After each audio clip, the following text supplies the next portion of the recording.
Hello what's up guys, it's Gaddafi. Welcome back another new blog video. আর আজকে আমি আছি টাঙ্গাইলের মধুপুর। সাথে আছে আমার ভাতিজা রাতুল, আমার বড় ভাই জুবাইর। আমরা আসছি নরুন্দি থেকে গোপালপুর হয়ে। আমার পিছনে যে প্রকৃতিটা দেখতে পাচ্ছেন, এটা হইতেছে সম্পূর্ণ রাবার বাগান।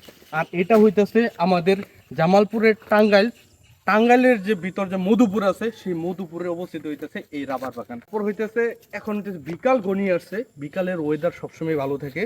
আর হইতেছে যদি আর একটু রোদ থাকে তাহলে আরো পারফেক্ট হতো। এখানে দুপুরবেলা 1টা থেকে 2টার সময় যদি আপনি রওনা দেন নরুন্দি জামালপুর বা পার্শ্ববর্তী এলাকা থেকে, সবচেয়ে ভালো হবে, পারফেক্ট। আপনারা যারা আসেন অবশ্যই আপনারা আসছেন, কিন্তু আমার জন্য এটা নতুন। এর আগে আসছিলাম অনেক বছর আগে, প্রায় এরকম প্রকৃতিতে যদি আপনি আসতে যান টাঙ্গাইল মধুপুরে আপনাকে আসতে হবে।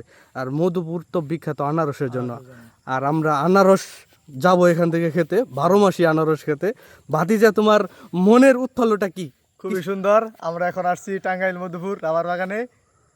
অনেক সুন্দর পরিবেশ, আপনারা সবাই আসবেন।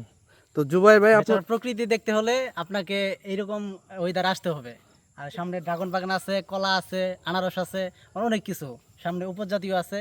এরকম সুন্দর পরিবেশ আসতে হলে আপনাকে আসতে হবে টাঙ্গাইল মধুপুরের বাগানে।